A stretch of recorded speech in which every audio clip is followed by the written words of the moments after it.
Podcast.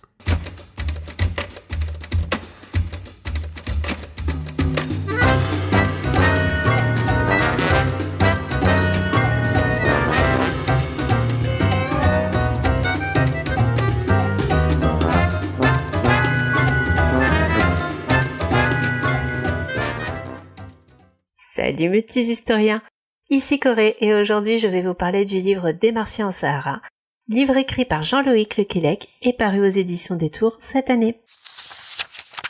Parfois, quand je lis de l'histoire, j'aime ne pas avoir de sujet précis, de laisser mon esprit vagabonder un petit peu d'une période à une autre. Ça me permet de recontextualiser, d'avoir une vue d'ensemble.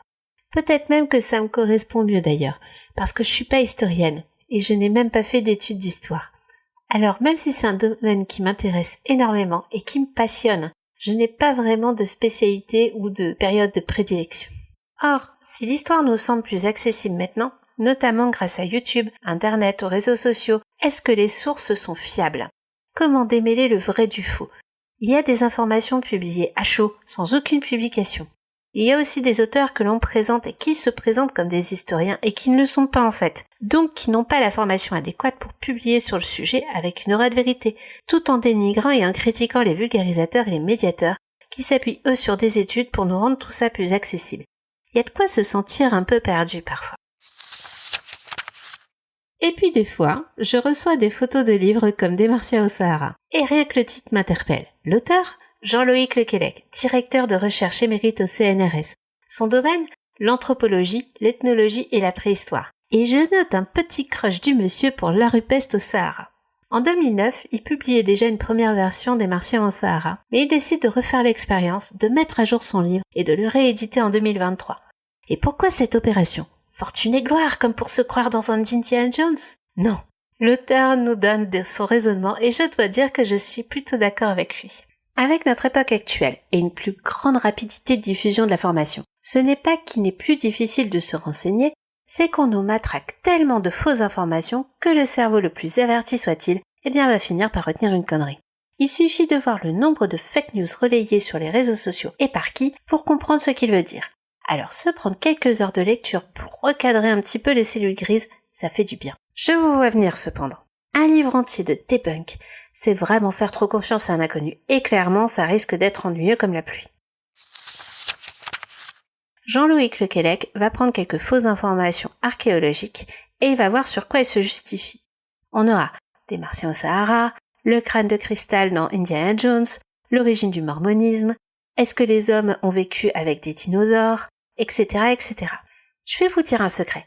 Il arrive qu'en histoire, on se plante. Parce qu'il suffit de trouver une nouvelle source, de faire une nouvelle découverte, pour parfois remettre pas mal de choses en question. Et je ne parle pas non plus des dégâts qu'a causé le 19e siècle en matière d'interprétation et de pillage archéologique. Le fait que l'on change d'interprétation, que l'on se recontextualise souvent en histoire n'est pas un problème du tout.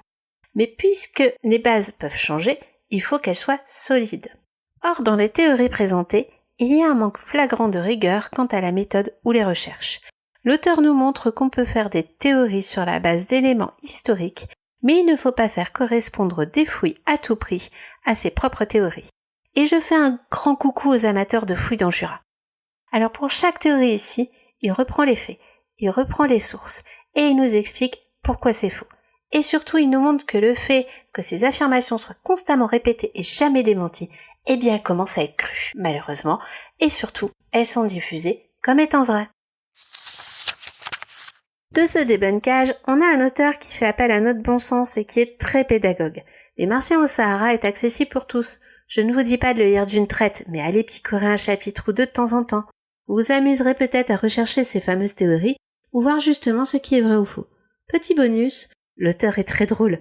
On sent qu'il a tenté de garder son sérieux jusqu'au bout, mais parfois, vu ce qu'il voit, il craque. Et j'avoue que j'ai eu des éclats de rire, que je pensais pas un jour faire en lisant de l'histo.